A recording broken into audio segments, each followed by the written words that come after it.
Hai, jadi hari ini saya akan tentang regulating body temperature. Jadi regulating body temperature itu dia adalah untuk mengekalkan suhu badan pada jilat tertentu supaya suhu badan kita tidak terlalu tinggi dan tidak terlalu rendah. Jadi perubahan dalam suhu badan ini detected oleh thermoreceptor dan hypothalamus.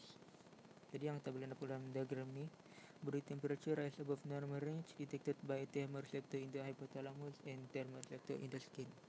Jadi kita teruskan dengan regulation of body temperature by effective through physical method.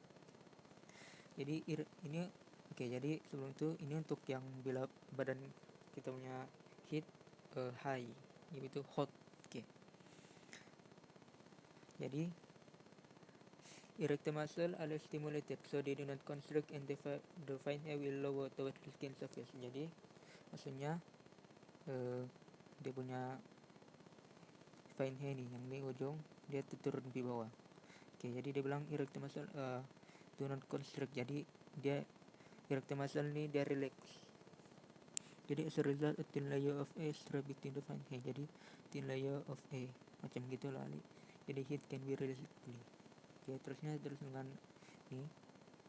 Jadi heteroid in the skin dilate. Dilate itu maksudnya dia mengembang. Jadi dia mengembang naik di atas sini. To allow more blood to flow the skin surface. More heat is lost to the external environment through radiation.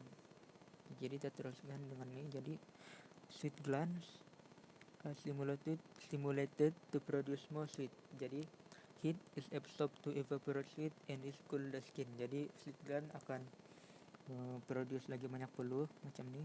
Jadi heat akan tersebar, heat akan diabsorb. Jadi ini akan menyejukkan kita punya skin. Lepas tu skeletal muscle kita korek, maksudnya dia indah relax. Skeletal muscle kita ni indah relax. Jadi badan kita gegar lah. Lepas tu regulation of body temperature by effected through chemical method.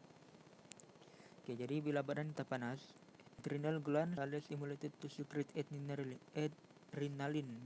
Jadi metabolic rate decrease. Jadi adrenal gland dia kurang produce adrenaline. Jadi metabolic rate kita decrease.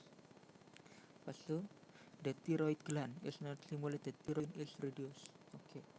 Jadi kita punya metabolic rate pun decrease. Jadi no excess heat is generated. Jadi kita teruskan dengan yang sejuk.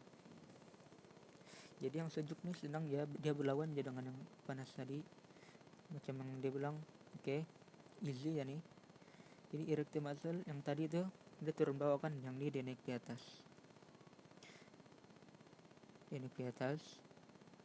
Jadi yang ni dia mengembang. Stability of air trap between the fine hair. Jadi fine hair ada thick layer trap. So arteries in the skin are similar to constrict. Jadi the result is less blood flow to the surface of the skin. Jadi the blood dia mengembang ke atas itu. Dia jalan terus macam ni. Jadi Hi everyone, today I'm going to talk about the regulation of blood sugar levels. Normal range of blood sugar is 75 until 110 mg per 100 ml. Pancreas is responsible in maintaining blood sugar levels within the normal range.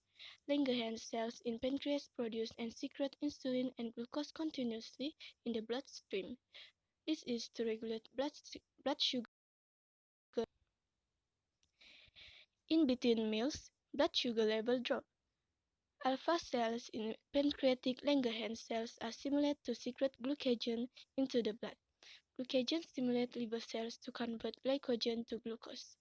Glucagon promotes the breakdown of fat to release fatty acid that can be metabolized to produce energy.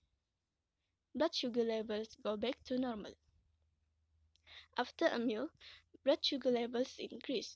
Beta cells in pancreatic Langerhans cells are stimulated to secrete insulin into the blood. Insulin stimulates the muscle cells to use glucose in the process of cell respiration. Insulin stimulates the conversion of excess glucose into glycogen to be stored in the liver and muscle cells. In adipose cells, insulin converts excess glucose to fat. Blood sugar levels go back to normal.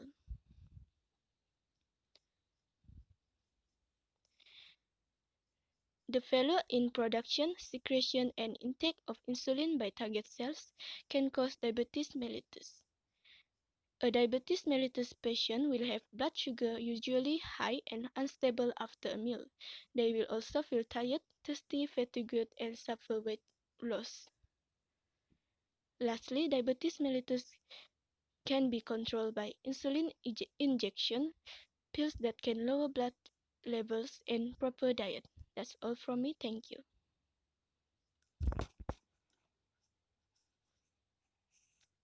Regulation of partial pressure of carbon dioxide in the blood.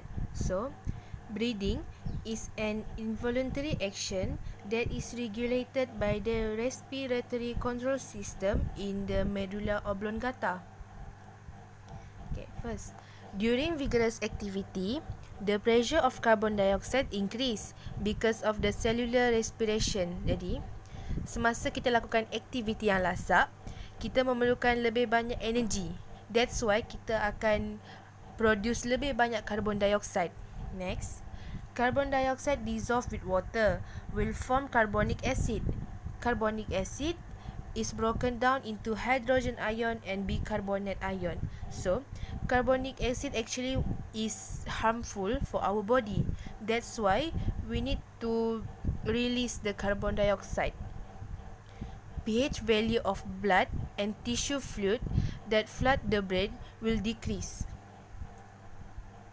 Terus, the change in pH is detected by central chemoreceptor in the medulla oblongata and peripheral chemoreceptor in our neck.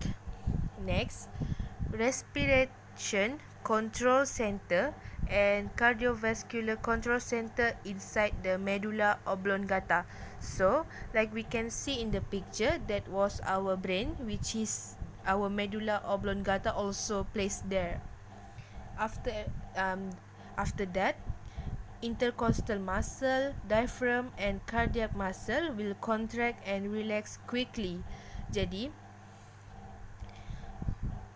our breathing rate, heart rate and ventilation rate will increase, thus cause more carbon dioxide gas to be expelled from the lungs. Jadi, bila intercostal muscle, diaphragm, cardiac muscle kita contracts and relax lebih laju, kita akan bernafas lebih laju. Jadi, lebih banyak carbon dioxide akan diproduce untuk di-exhale. Last sekali, pressure of carbon dioxide and blood pH level will back to normal. So, that is the time when we would breathe like normally. So, I have mentioned before about peripheral chemoreceptor. So, this is how it looks like, and it is placed at our neck with our heart. So, there is aortic body, carotic body and baroreceptor in our peripheral chemoreceptor. That's all from me. Hi, so today I'm gonna present about blood pressure regulation mechanism. In our body, there are carotid artery, the artery in the neck that supplies blood to the head. As you know that this receptor detects the pressure of blood flowing and continuously send impulses to the medulla oblongata to regulate blood pressure. In our body also, there are aortic arch, which the segment of aorta that helps distribute blood to the head and upper extremities. The main supply of blood to the brain is carried by carotid artery. There are two situations blood pressure regulation mechanism. First is when an individual's blood pressure increase, for example during vigorous activities, our baroreceptor in the aortic arch and carotid artery, and cardiovascular control in the medulla oblongata are stimulated, which is activated. So vasodilation occurs. This reduces resistance to the flow of blood in the bloodstream. Our contraction of cardiac muscle occur is weaker, so it makes our blood pressure returns to the normal range. Second situation is when an individual's blood pressure drops. For example, if there is serious bleeding, our baroreceptor and cardiovascular control in the medulla oblongata are less stimulated, and our arterial vasoconstriction occurs. This adds resistance to the flow of blood in the bloodstream, and our contraction of cardiac muscle occur is stronger, so it makes our blood pressure returns to the normal range. That's all from me. Thank you.